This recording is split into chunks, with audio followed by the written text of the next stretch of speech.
Hi, this is Joe from Vanta. In today's digital world, compliance regulations are changing constantly, and earning customer trust has never mattered more.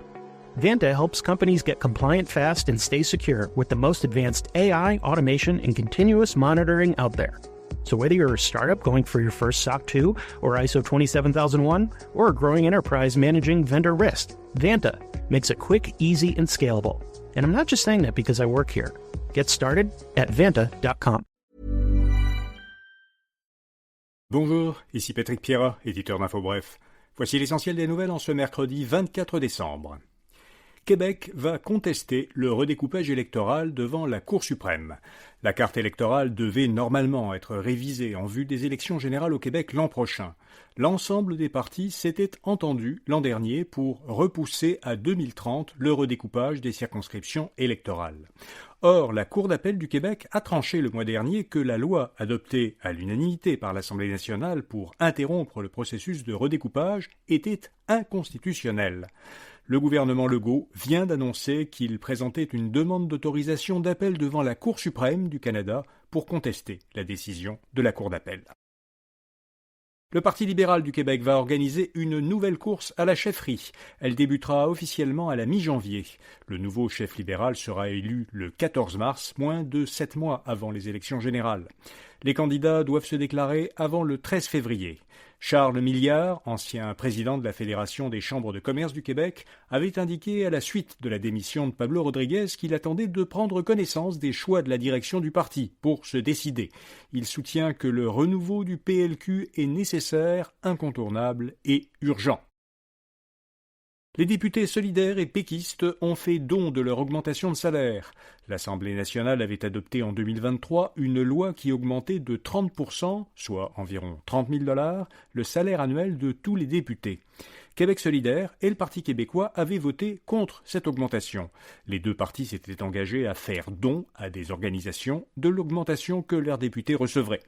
Alors cette année, les 11 députés solidaires ont remis au total plus de 430 000 $ et les 6 députés péquistes presque 150 000 $.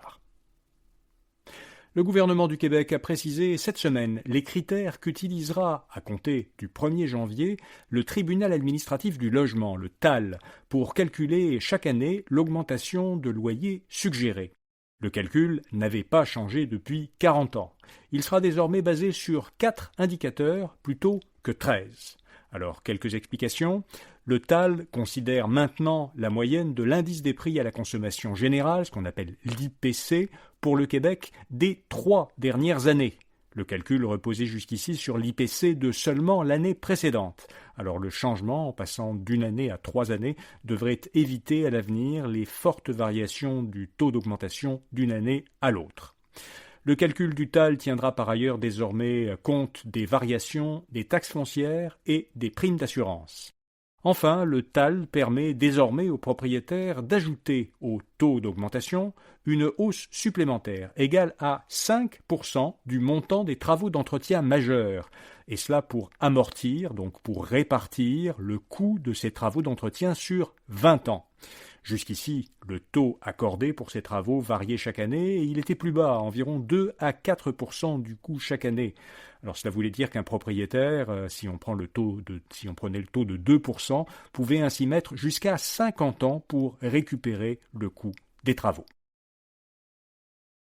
Les fonds de travailleurs ont produit des rendements comparables cette année, ou en tout cas pour une partie de l'année. Le fonds de solidarité FTQ a conclu le mois dernier le premier semestre de son année financière en cours avec un rendement de 5,4%.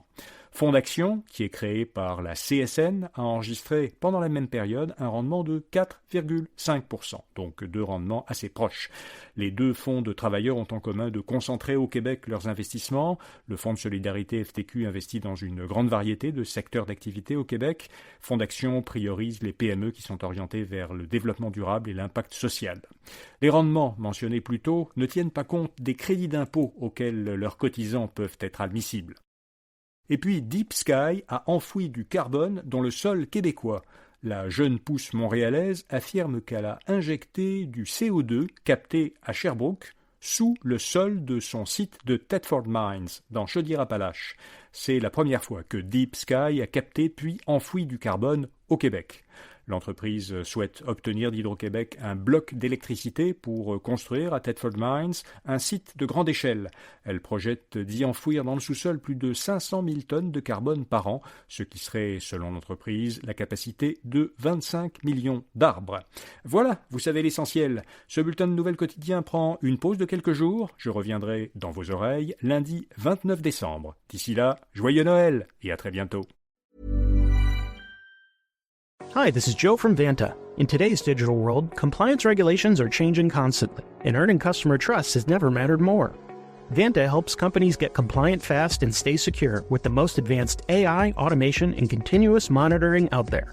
So whether you're a startup going for your first SOC 2 or ISO 27001, or a growing enterprise managing vendor risk, Vanta makes it quick, easy, and scalable. And I'm not just saying that because I work here. Get started at Vanta.com.